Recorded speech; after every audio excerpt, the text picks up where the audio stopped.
Manipulation techniques can be fascinating and, at times, unsettling, as they delve into the ways people influence others, sometimes without them even realizing it. One common technique is called gaslighting, which involves making someone doubt their own perceptions or feelings, leading them to question their reality. This can be particularly damaging in personal relationships, where one partner may subtly undermine the other's confidence, causing a cycle of confusion and dependency.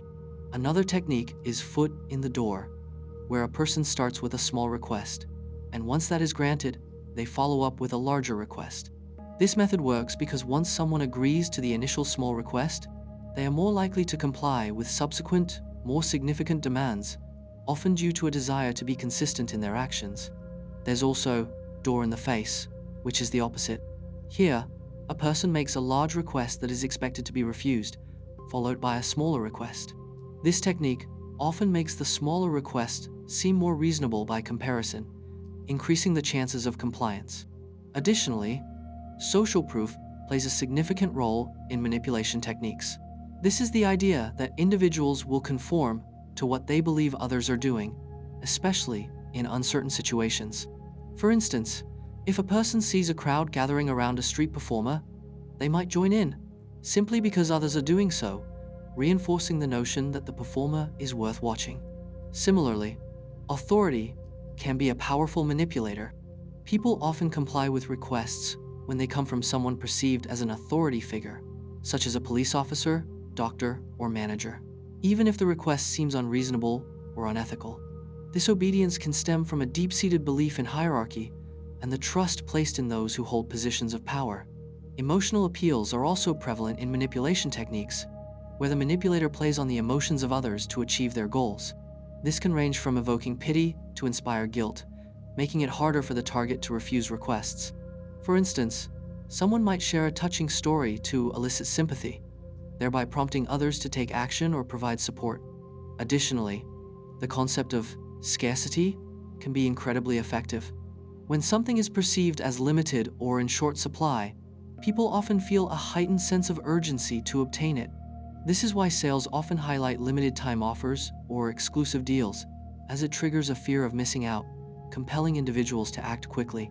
Emotional blackmail is a form of manipulation that can occur in various relationships, whether they are romantic, familial, or even in friendships. It often involves one person using guilt, fear, or obligation to control another person's behavior. For instance, someone might say things like, "If you really cared about me, you would do this," which can place an immense pressure on the other individual. This tactic is particularly harmful because it exploits the emotional bonds that exist between people, turning love and care into tools for manipulation.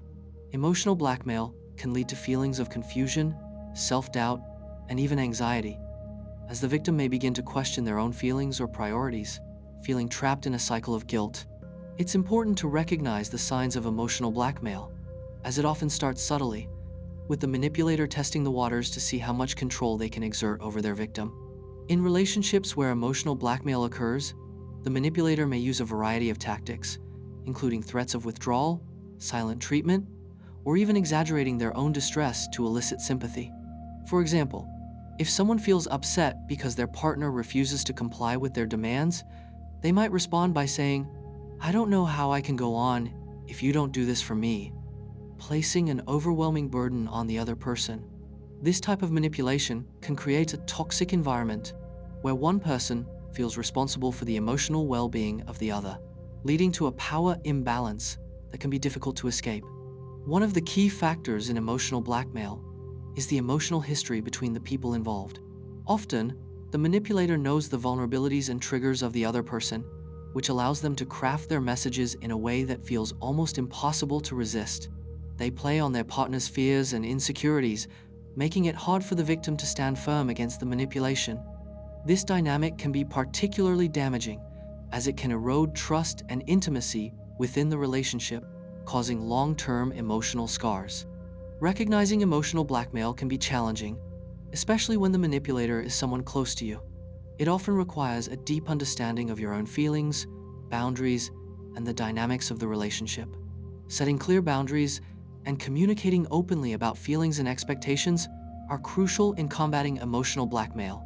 Affected individuals may need to seek support from friends, family, or professionals to help them navigate these difficult situations. The dark triad personality is a psychological concept that refers to a trio of personality traits: narcissism, Machiavellianism, and psychopathy. Each of these traits has its unique characteristics, but they often overlap, creating a fascinating yet concerning combination of behaviors.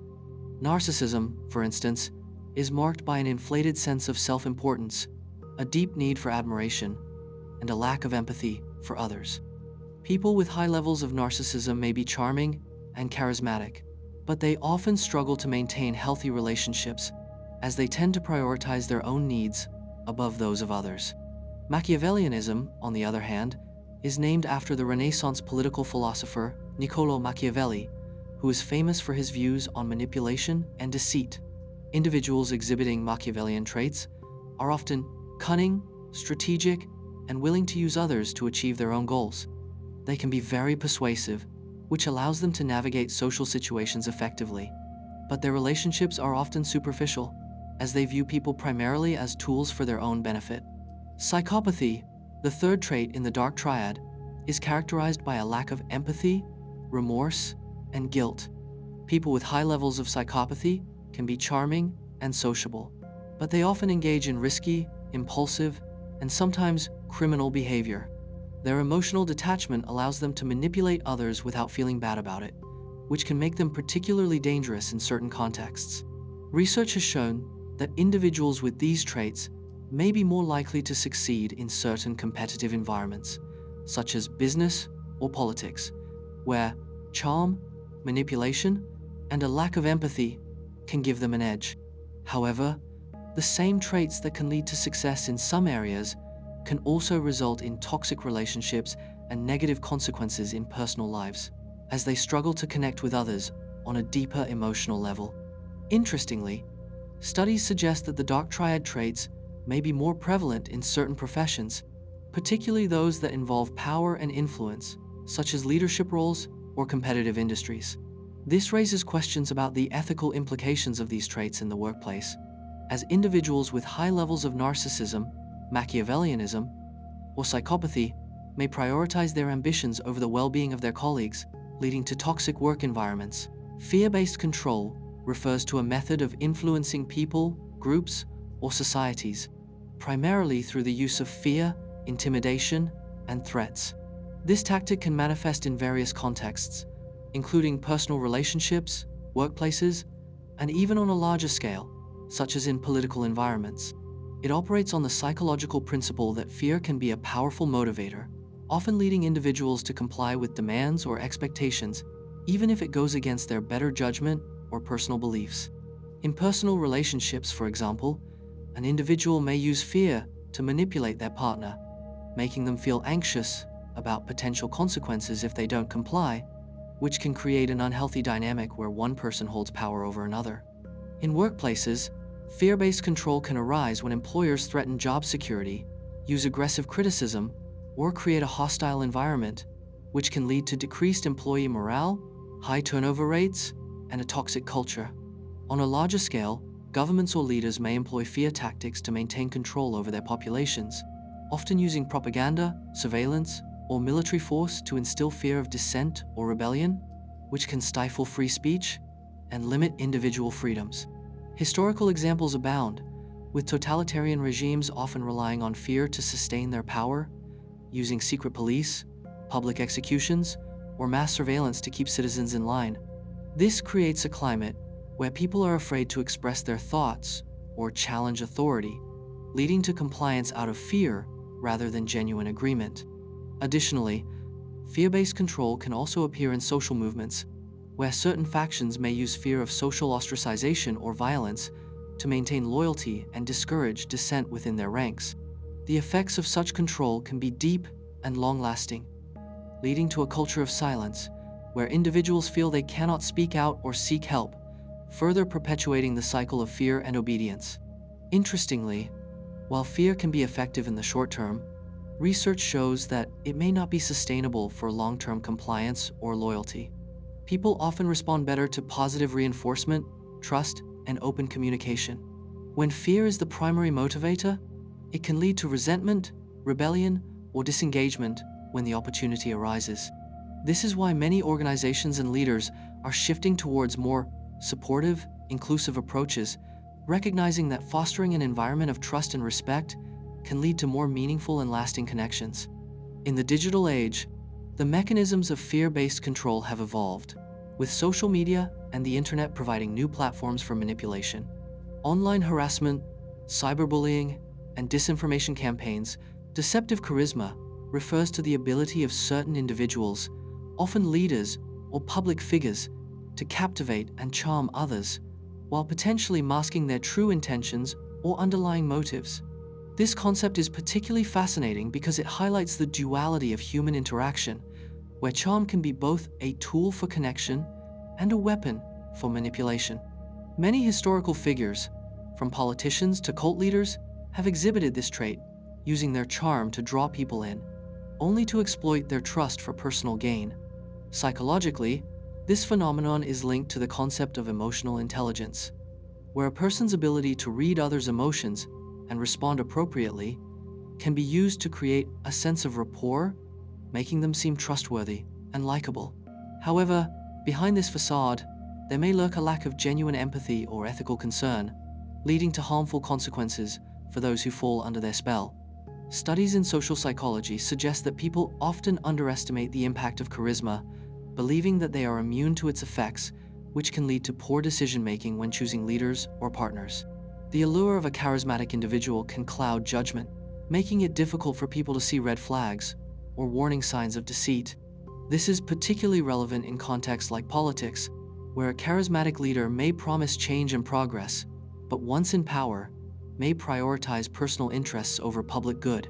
In the realm of business, deceptive charisma can lead to toxic work environments, where charm masks abusive behavior, creating a culture of fear and mistrust. Moreover, the rise of social media has amplified the presence of deceptive charisma, as individuals can curate their online personas to appear more charming and likable than they might be in reality. Influencers and public figures often use this strategy to build large followings, sometimes leading their audiences to invest emotionally and financially in them, only to discover that the reality does not match the carefully crafted image. In this digital age, it's crucial for individuals to develop critical thinking skills, enabling them to discern between genuine charisma and deceptive charm. Ultimately, while charisma can be a positive trait, fostering connections and inspiring others, it's essential to remain vigilant about those who wield it deceptively. The ability to captivate through charm does not inherently equate to integrity or honesty, and understanding this distinction is vital for navigating personal relationships and societal structures. Recognizing the signs of deceptive charisma can empower individuals to protect themselves from manipulation, ensuring that they engage with those who are not only charming, but also trustworthy. Psychological warfare is an intriguing and often misunderstood concept, involving the use of psychological tactics to influence, manipulate, or intimidate opponents, both in military conflicts and in various competitive situations. In essence, it aims to weaken an adversary's morale, create confusion, and instill fear, often relying on misinformation, propaganda, and strategic communication to achieve its goals. One historical example is during World War II, when the Allies employed psychological tactics to mislead German forces about the timing and location of their attacks, which played a crucial role in the success of key operations. The methods of psychological warfare can be as varied as they are sophisticated, ranging from leaflets dropped over enemy territory, which spread disinformation, to radio broadcasts that aim to demoralize troops or sway public opinion. Social media has also emerged as a powerful tool in modern psychological warfare, where the rapid spread of information or misinformation can shape perceptions and influence the behavior of large groups of people almost instantaneously. Interestingly, psychological warfare isn't limited to military applications. It can be seen in politics, business, and even personal relationships. Politicians, for instance, often use psychological tactics to sway voters, framing issues in ways that resonate emotionally rather than logically. In competitive business environments, companies might engage in psychological strategies to position themselves favorably against rivals, using advertising that plays on consumers' fears or aspirations. Moreover, the effectiveness of psychological warfare often hinges on understanding human psychology, including how people process information, form beliefs, and respond to fear and uncertainty. For example, research shows that people are more likely to believe information that confirms their existing beliefs, a phenomenon known as confirmation bias, which psychological operatives can exploit to reinforce their narratives or undermine their opponent's credibility. Additionally, the ethical implications of psychological warfare are significant. While it can be a tool for achieving legitimate strategic objectives, it can also lead to manipulation, deception, and long-term psychological harm.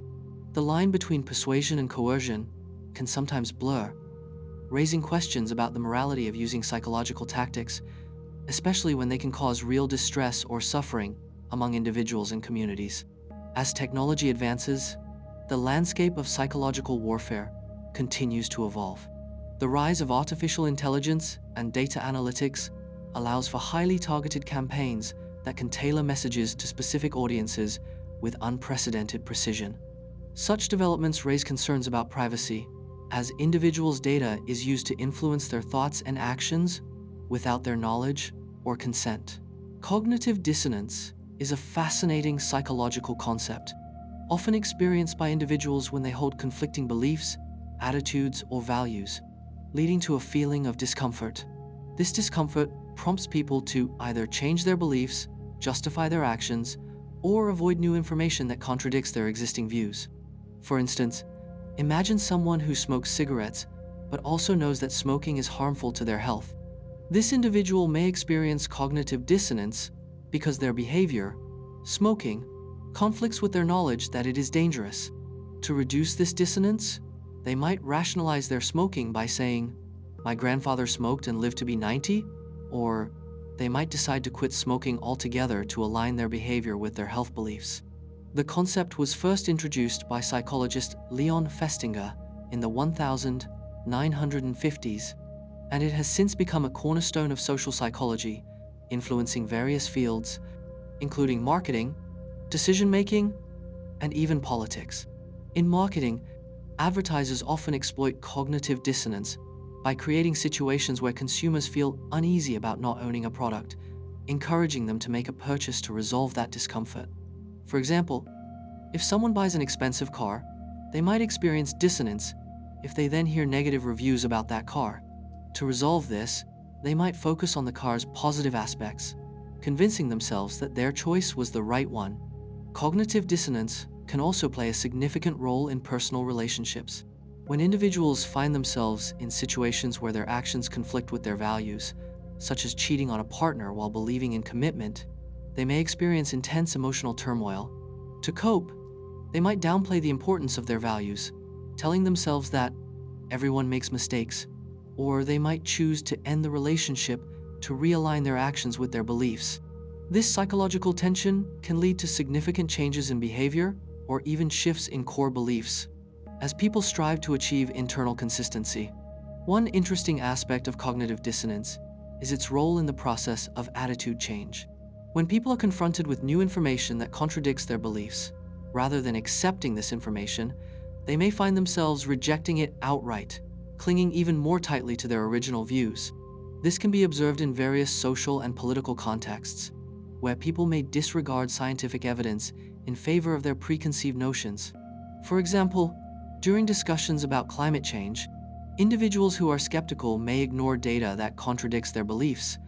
Instead, they might focus on alternative explanations that align with their views. Social proof exploitation refers to the way individuals tend to rely on the behaviors and opinions of others to guide their own actions, especially in uncertain situations. This phenomenon can be seen in various contexts, from marketing techniques to social media influence.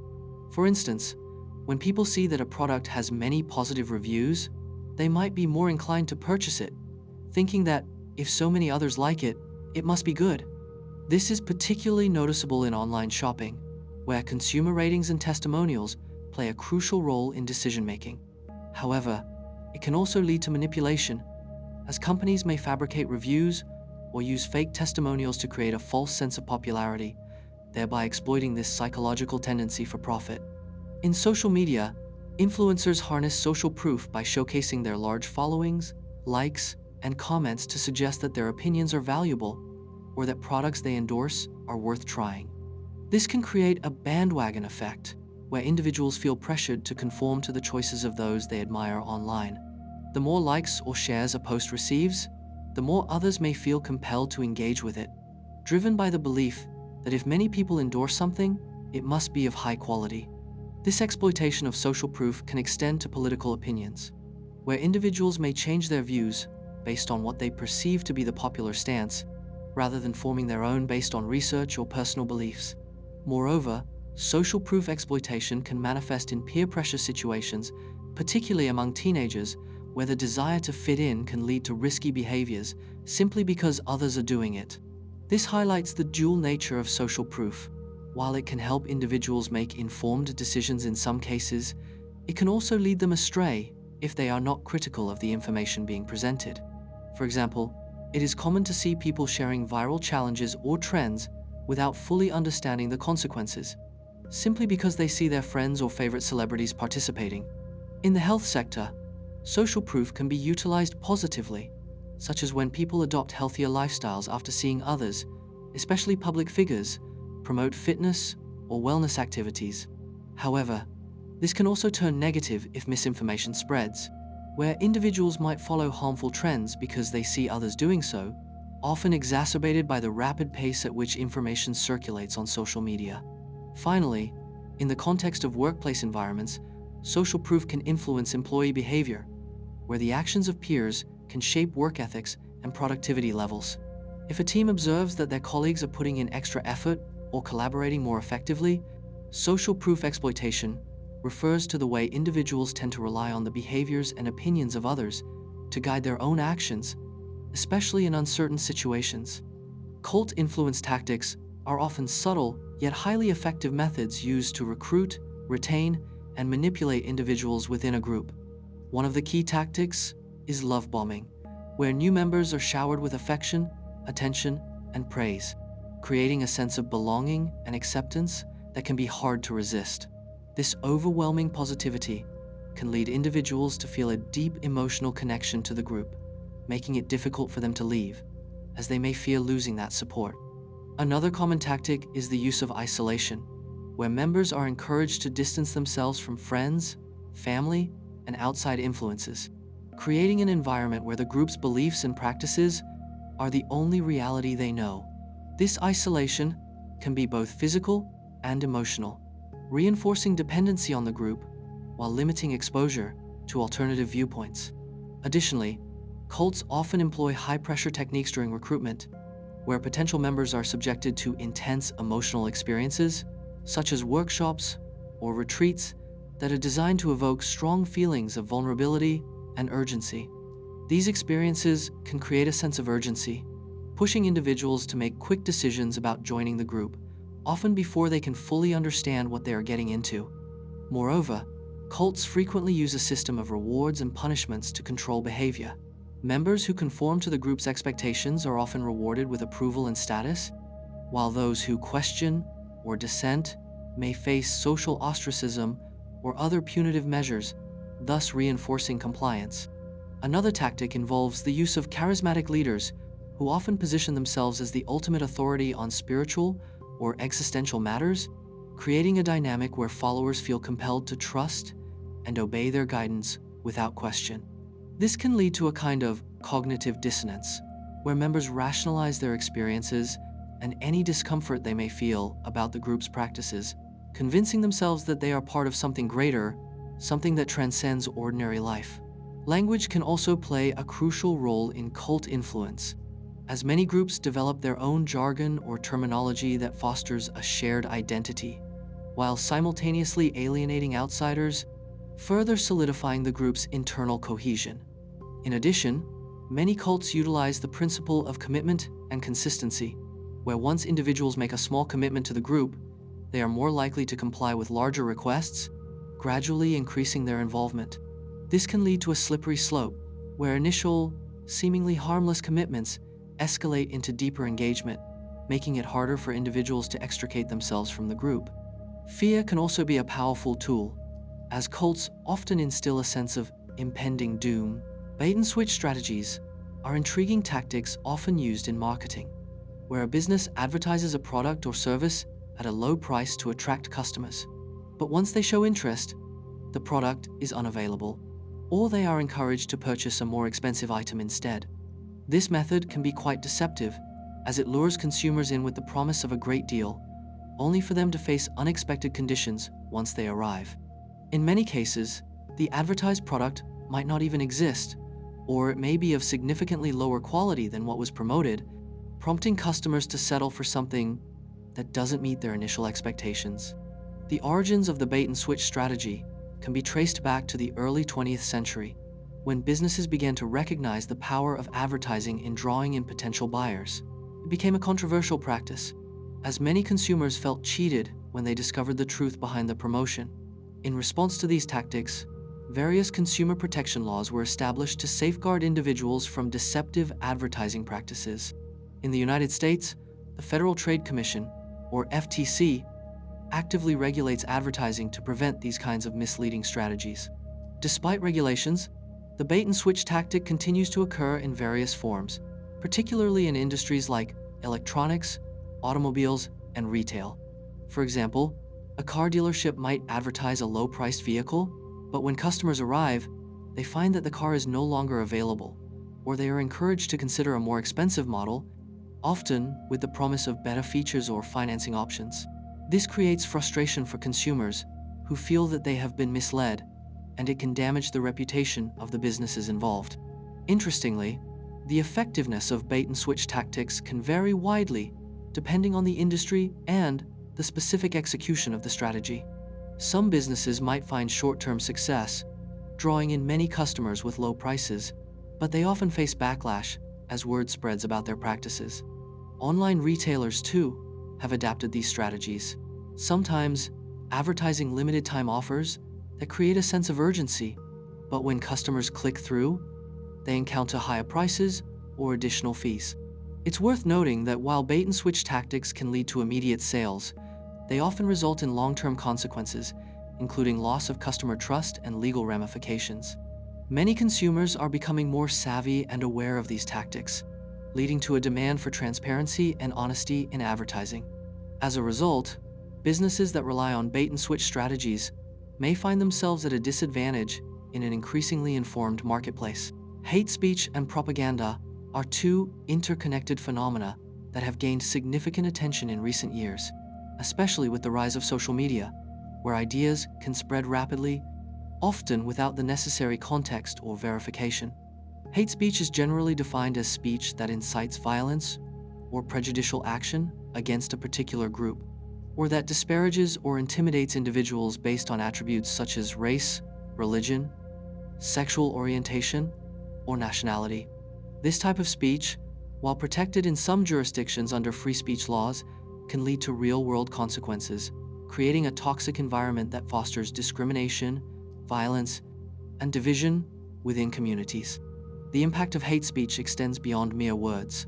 It affects the mental health and safety of those targeted, often leading to feelings of isolation and fear.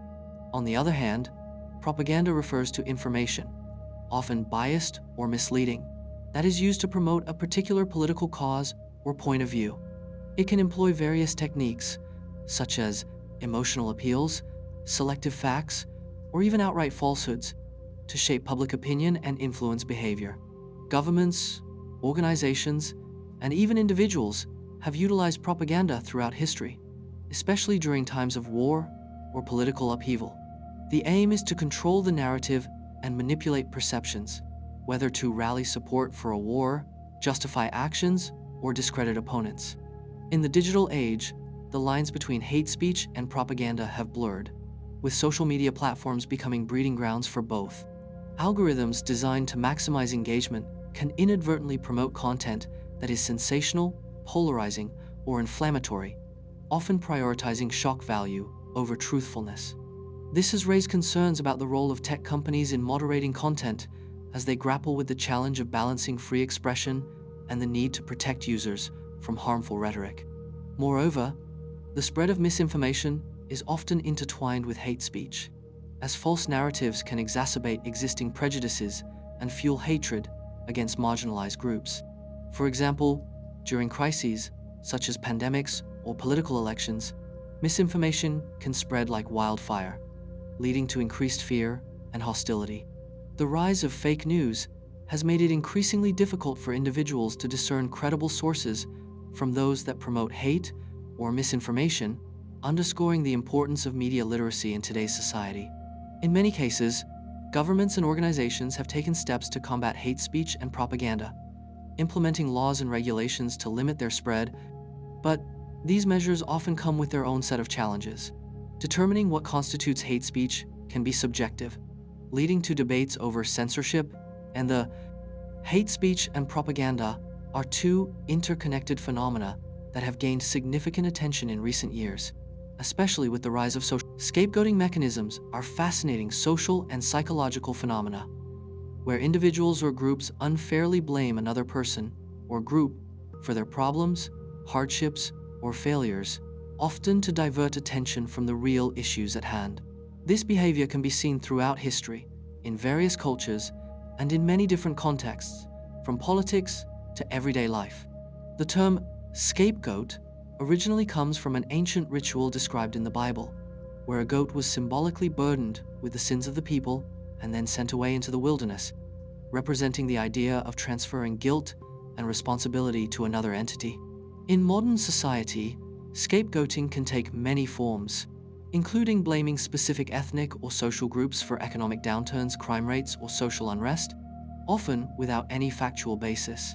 Psychologists suggest that scapegoating serves several functions for those who engage in it. It can provide a sense of relief or comfort as individuals feel they have identified a source for their frustrations, which can be easier to cope with than facing complex or uncomfortable truths about themselves or their situations.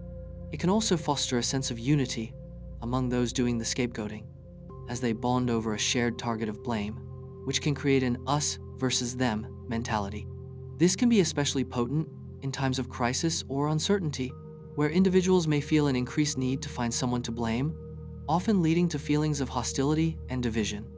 In the realm of politics, leaders may resort to scapegoating as a strategy to unify their supporters or distract from their own shortcomings.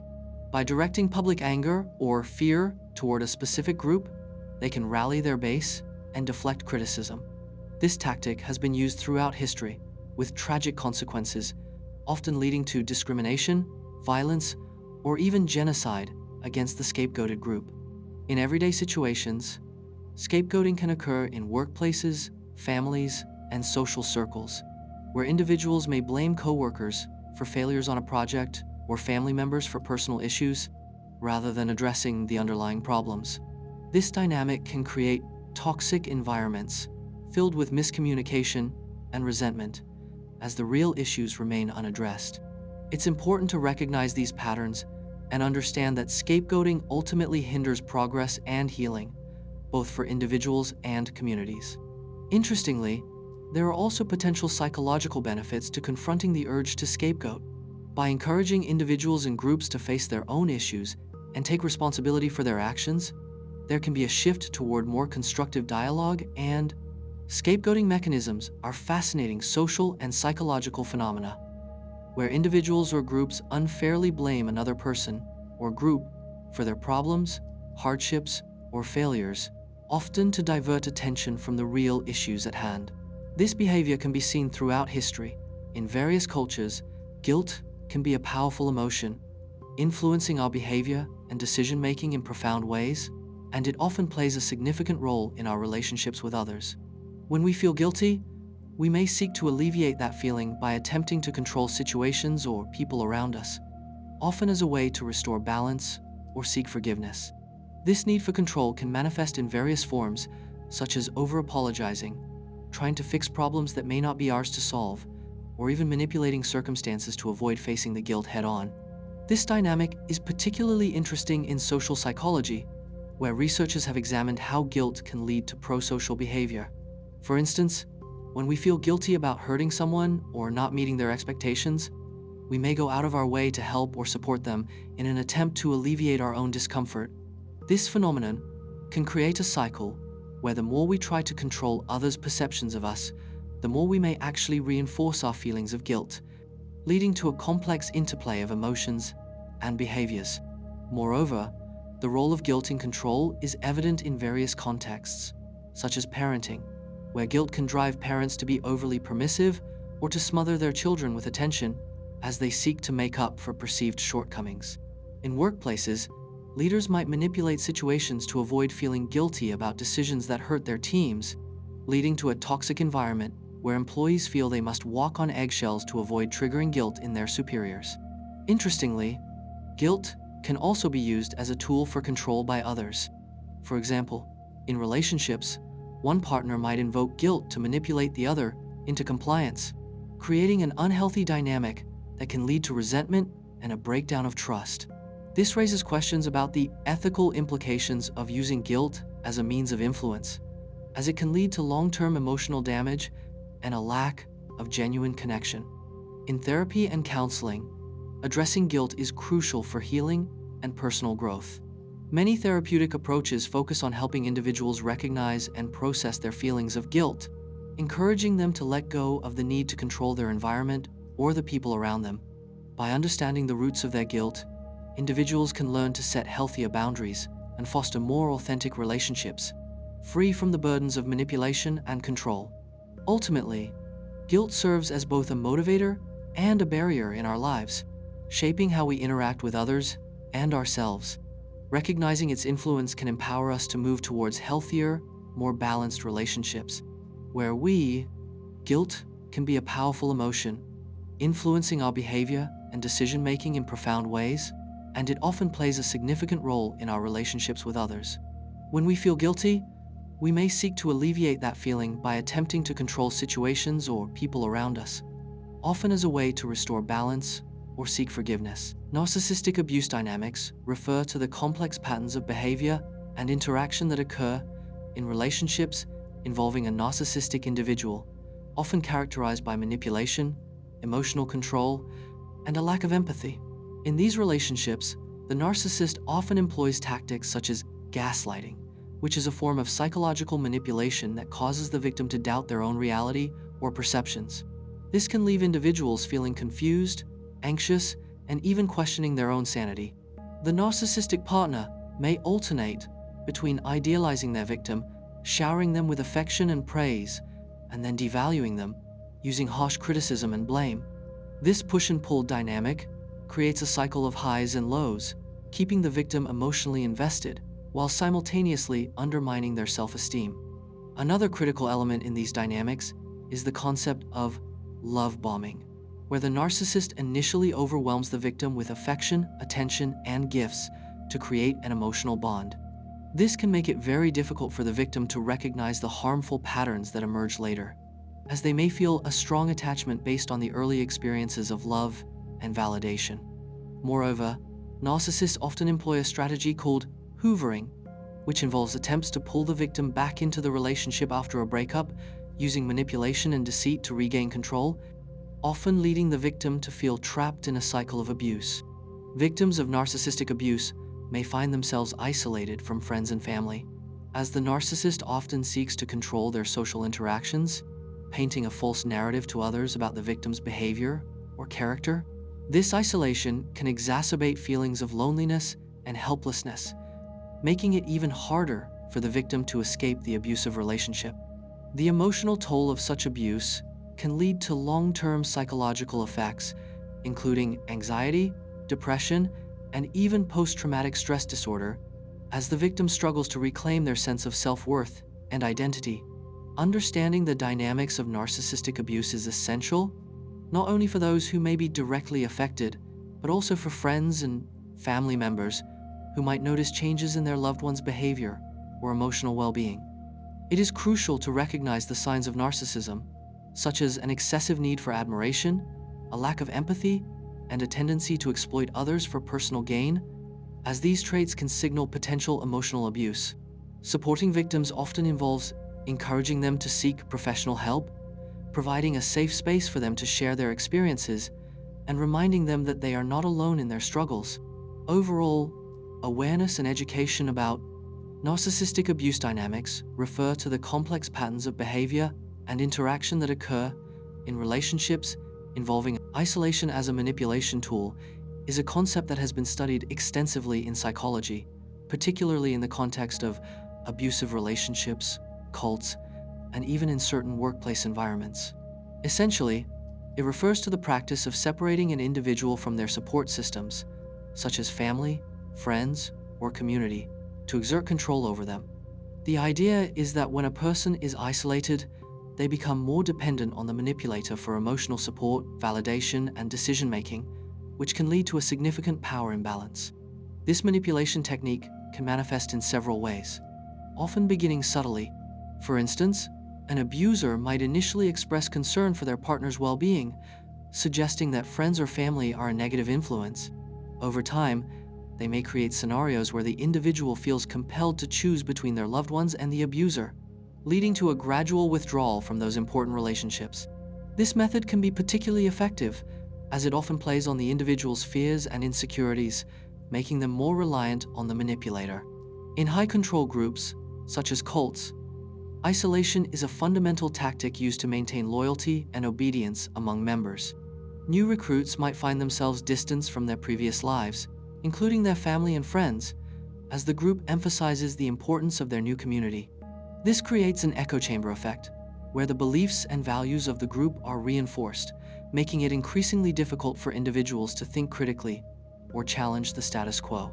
The lack of external perspectives can lead to a distorted sense of reality, where the group's narrative becomes the only truth. In the workplace, isolation can occur in toxic environments, where an employee may be sidelined from team activities or excluded from important meetings. This not only diminishes their sense of belonging, but also hampers their ability to network and collaborate effectively. Over time, the isolated employee may feel undervalued and lose confidence in their abilities, making them more vulnerable to manipulation by those in positions of power. It's a method that can erode morale and create a culture of fear, where individuals are hesitant to speak out against unfair treatment. The psychological effects of isolation can be profound, often leading to feelings of loneliness, anxiety, and depression. Research indicates that prolonged isolation can affect cognitive function, leading to difficulties in processing information and making decisions.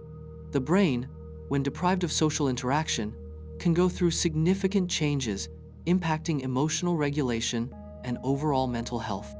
This reinforces the idea that social connections are not just beneficial, but essential for well-being. Isolation as a manipulation tool is a concept that has been studied extensively in psychology, particularly in the context of abusive relationships, cults, and even in certain workplace environments. Essentially, it refers to the practice of separating an individual from their support. The power of suggestion is a fascinating psychological phenomenon where a person's thoughts, beliefs, or behaviors can be influenced by subtle cues, whether verbal or nonverbal. This concept is often explored in various fields, including psychology, marketing, and even everyday social interactions. For example, when you hear a suggestion, your mind can create associations or expectations that might lead you to experience something differently than you would without that suggestion. In the realm of psychology, this is often demonstrated through experiments involving hypnosis, where individuals can be guided to experience sensations, memories, or even changes in perception based solely on suggestions made by the hypnotist. Interestingly, the placebo effect is another example of the power of suggestion. When patients believe that a treatment will work, they often report improvements in their condition, even if the treatment has no therapeutic value. This highlights how our minds can shape our physical experiences simply because we believe in the efficacy of what we are told. Moreover, marketing professionals exploit the power of suggestion to influence consumer behavior. Advertisements often use phrases like "most recommended" or "doctor approved" to suggest that a product is widely accepted or trusted, which can lead to increased sales. This taps into our psychological tendency to follow social proof, as we often rely on the opinions and experiences of others when making decisions. Likewise, the wording and framing of information can significantly impact how we perceive choices, as seen in the way options are presented in a menu or the way news headlines are crafted. This is known as the framing effect, where different presentations of the same information can lead to different interpretations and decisions. Furthermore, this phenomenon is not limited to external suggestions. Our internal dialogue plays a crucial role as well. Self-suggestion, or the practice of telling oneself positive affirmations or visualizing success, can lead to improved performance and self-esteem. Athletes, for instance, often use visualization techniques to enhance their focus and performance during competitions. The same principle applies in everyday life, as individuals who practice positive self-talk tend to have better outcomes in various aspects of life, from academics to relationships. In social interactions, the power of suggestion can manifest in subtle ways, such as when someone influences another's opinion simply by expressing their own strong beliefs. This is particularly evident in group settings, where individuals may conform to the majority opinion even if it contradicts their own views. This phenomenon, known as groupthink, shows how the desire for harmony and acceptance can lead us to change our opinions. The power of suggestion is a fascinating psychological phenomenon where a person's thoughts, beliefs, or behaviors can be influenced by subtle cues, whether verbal or nonverbal. This concept is often explored in various fields. Subliminal messaging is a fascinating and somewhat controversial topic that has intrigued psychologists, marketers, and the general public for decades. At its core, subliminal messaging refers to the practice of sending information to an audience below their conscious awareness, often through visual or auditory means. The term subliminal itself means below the threshold, suggesting that these messages are designed to be perceived without the individual being fully aware of them.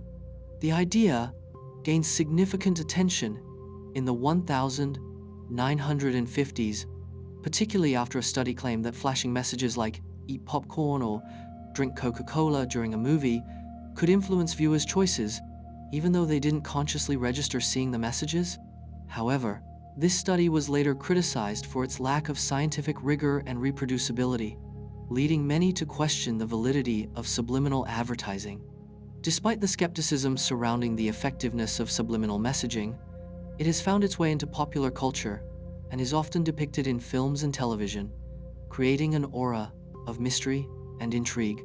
For instance, the concept has been linked to various forms of media, from music to advertisements, suggesting that our subconscious mind can be influenced without our conscious knowledge.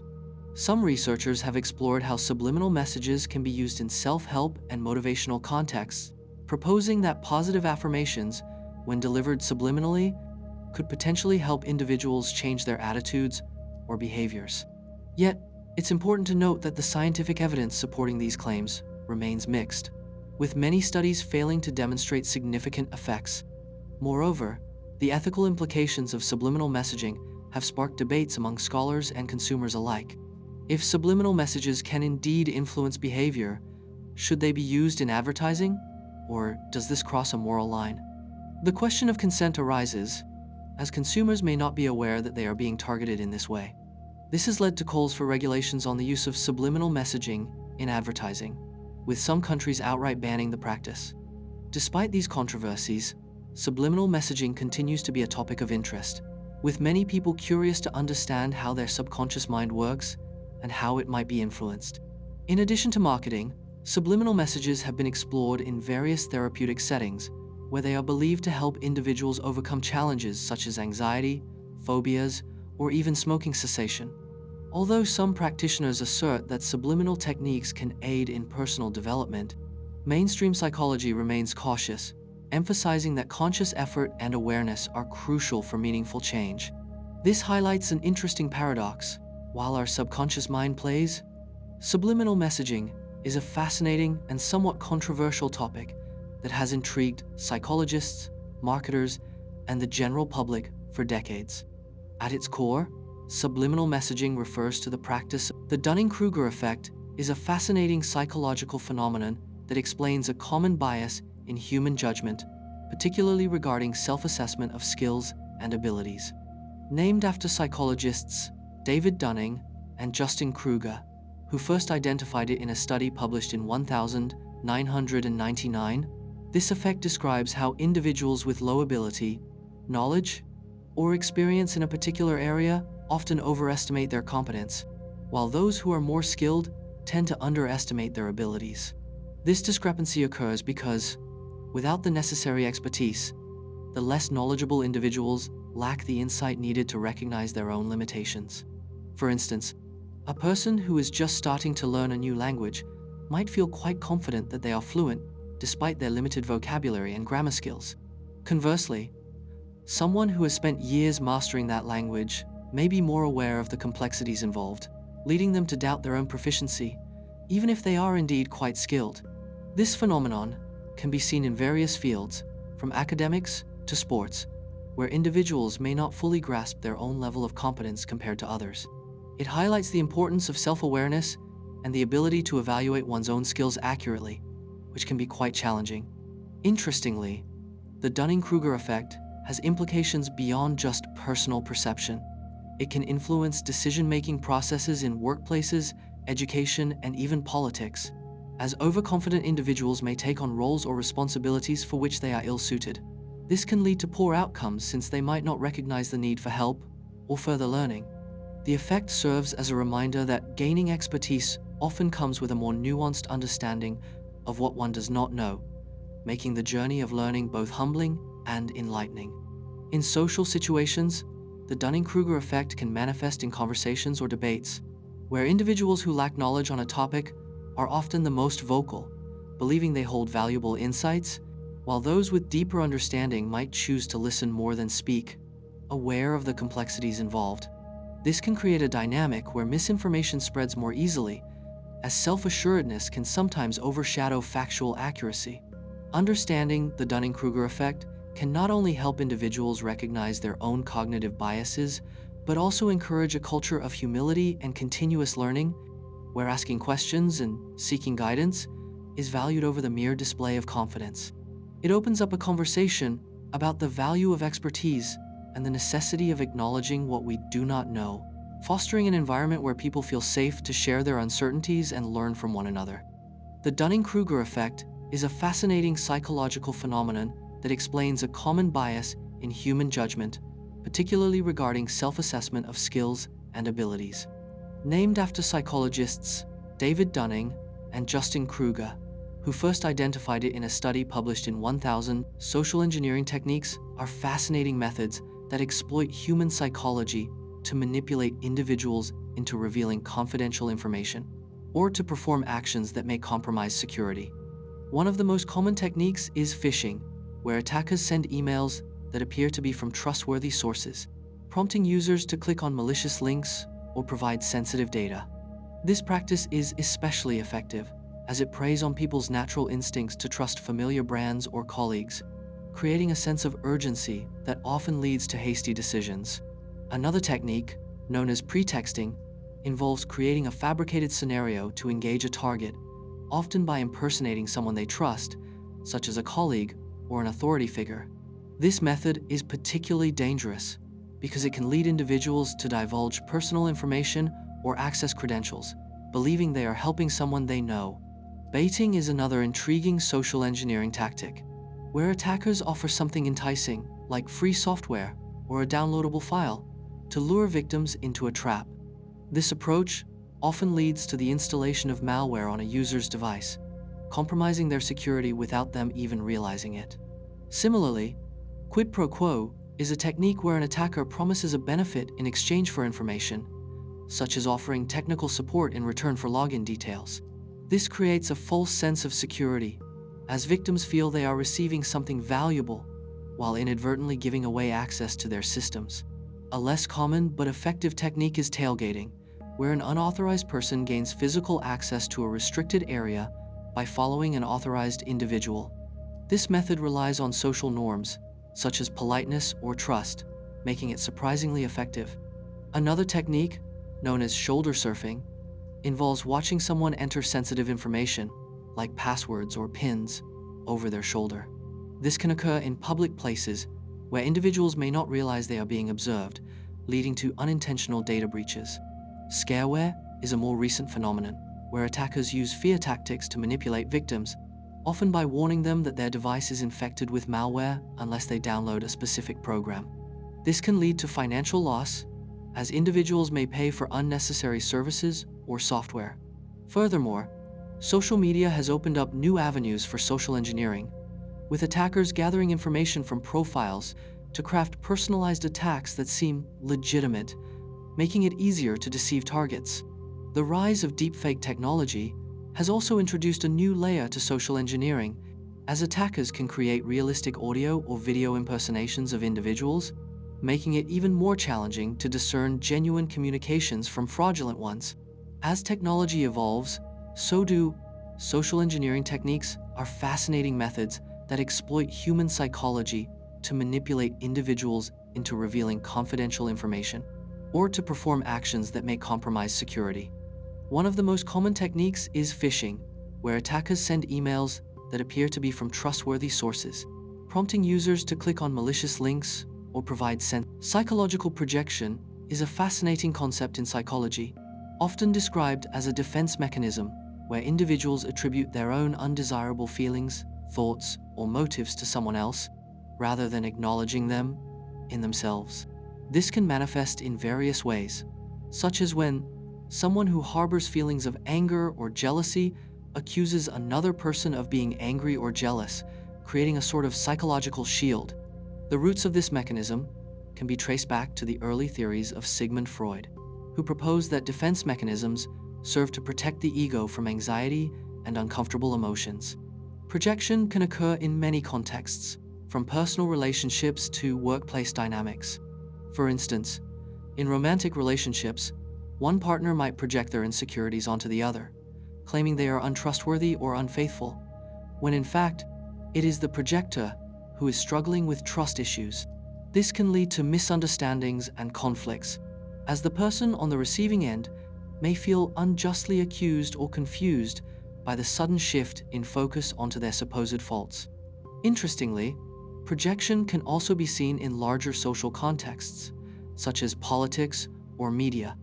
Politicians might project their own failings onto their opponents, framing them as corrupt or incompetent to divert attention from their shortcomings.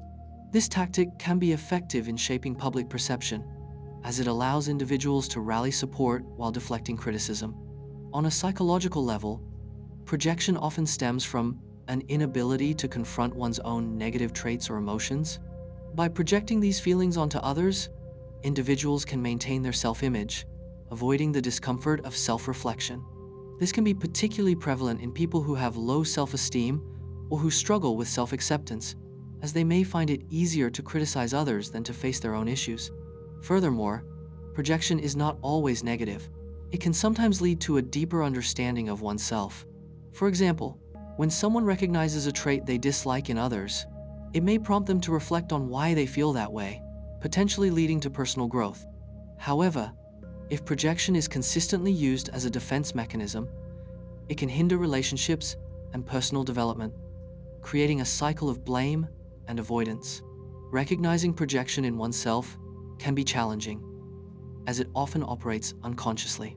However, self-awareness and mindfulness practices can help individuals identify when they are projecting their insecurities onto others. By acknowledging these feelings, they can work towards addressing their underlying issues, fostering healthier relationships and a more authentic self. In therapy, understanding projection can be a crucial aspect of personal development. Psychological projection is a fascinating concept in psychology, often described as a defense mechanism where individuals attribute their own undesirable feelings, thoughts, or motives to someone else, rather than acknowledging them in themselves. This can manifest in fear of missing out, often abbreviated as FOMO, is a psychological phenomenon that many people experience in today's hyper-connected world. It refers to the anxiety that arises from the belief that others are having more exciting experiences or are enjoying better opportunities, which you are not a part of, leading to feelings of inadequacy, isolation, and even depression. FOMO is particularly prevalent among younger generations, who are constantly bombarded with highlights of other people's lives through social media platforms like Instagram, Facebook, and Snapchat. Research has shown that this fear can lead to compulsive behaviors, such as constantly checking social media for updates, feeling the need to stay connected at all times, and even overcommitting to social events out of fear of being left out. It can also affect mental well-being, as individuals may feel pressured to keep up with their peers, leading to stress and burnout. Interestingly, studies suggest that FOMO can also have a positive side. Some people use it as motivation to engage more actively in their own lives, pushing them to seek out new experiences and opportunities that they might have otherwise overlooked. In this way, FOMO can encourage social interactions and foster a sense of belonging, as individuals try to connect with others to avoid the feeling of missing out. However, the key is finding a balance, as excessive FOMO can lead to negative consequences on mental health and well-being. Techniques such as mindfulness, setting boundaries with social media use, and cultivating gratitude for one's own experiences can help mitigate the negative effects of FOMO. The rise of FOMO is closely linked to the development of social media, which has transformed the way we perceive our social lives. With just a few taps on a smartphone, individuals can see what their friends are doing, where they are going, and what experiences they are having. This constant comparison can create an illusion that everyone else is living a more fulfilling life, which can be detrimental to one's self-esteem. In fact, some researchers have found that individuals with high levels of FOMO are more likely to experience negative feelings about their own lives, as they constantly measure their experiences against those of others. This can lead to a vicious cycle, where the more you engage with social media, the stronger your FOMO becomes, leading you to spend even more time online, reinforcing those feelings of inadequacy. Moreover, FOMO isn't just limited to social events. It can extend to various aspects of life, including career opportunities and lifestyle choices. For example, people may fear of missing out, often abbreviated as FOMO, is a psychological phenomenon that many people experience in today's. The uncanny valley effect is a fascinating concept in robotics, artificial intelligence, and animation that describes the discomfort or eerie feeling people often experience when they encounter humanoid robots or animated characters that closely resemble real humans, but not quite perfectly. This effect was first proposed by the Japanese roboticist Masahiro Mori in 1970, who suggested that as robots become more human-like in appearance and behavior, our emotional responses to them become increasingly positive, up to a certain point. However, when the robots become too lifelike, but still have noticeable imperfections, our feelings shift dramatically towards unease and revulsion, creating a valley of discomfort, hence the name Uncanny Valley. This intriguing phenomenon has implications in various fields, such as robotics, where developers strive to create robots that can seamlessly integrate into human environments and interact with people. For instance, when robots are designed with overly exaggerated features, like large eyes or exaggerated movements, they can evoke feelings of friendliness and approachability. However, when a robot's appearance is almost indistinguishable from a human, yet lacks some subtle social cues or exhibits unnatural movements, it can trigger an unsettling reaction, making individuals wary or even fearful, as if they are confronted with something that is both familiar and alien at the same time. The uncanny valley effect also extends to computer-generated imagery in films and video games, where animators face the challenge of creating characters that resonate with audiences. A classic example is the character of Gollum in The Lord of the Rings, whose realistic portrayal garnered a range of emotional responses, while other attempts at lifelike characters, like those found in some early video games, fell flat because they lacked the nuance of human expression. Researchers have sought to understand the psychological underpinnings of the uncanny valley effect, examining how our brains process human-like figures and why a slight imperfection can lead to strong feelings of discomfort. Some theories suggest that these reactions might stem from our evolutionary instincts, as we are naturally attuned to recognize subtle cues in human behavior and appearance that signal health and vitality. When something appears human but is not quite right, it can trigger a warning signal in our brains, leading to feelings of unease, as if we are encountering a potential threat. Moreover, The uncanny valley effect raises important ethical questions about the design and integration of humanoid robots into society. As technology advances, the line between humans and machines continues to blur, prompting discussions about the implications of creating robots that. The uncanny valley effect. The bystander effect is a fascinating psychological phenomenon that occurs when individuals are less likely to offer help to a victim when other people are present. This effect can be particularly prominent in emergency situations, where the presence of multiple witnesses can actually lead to a diffusion of responsibility. People may think, someone else will help, and as a result, they may choose to do nothing, even when they are capable of assisting. The term gained notoriety after the tragic murder of Kitty Genovese in 1964, where it was reported that numerous bystanders witnessed the attack but failed to intervene or call for help. Researchers have since studied this behavior extensively, uncovering various factors that contribute to the bystander effect. For example, one study demonstrated that when there are more people present, individuals may assume that others are more qualified or willing to help, leading to a situation where no one takes action. Moreover, the ambiguity of the situation plays a crucial role. If people are unsure whether a person truly needs assistance, they are less likely to step in. Social norms also influence this behavior. If a person sees others doing nothing, they may interpret that as a signal that intervention is not necessary or appropriate. The presence of a clear emergency, such as someone visibly in distress, can sometimes break through this effect, prompting individuals to act.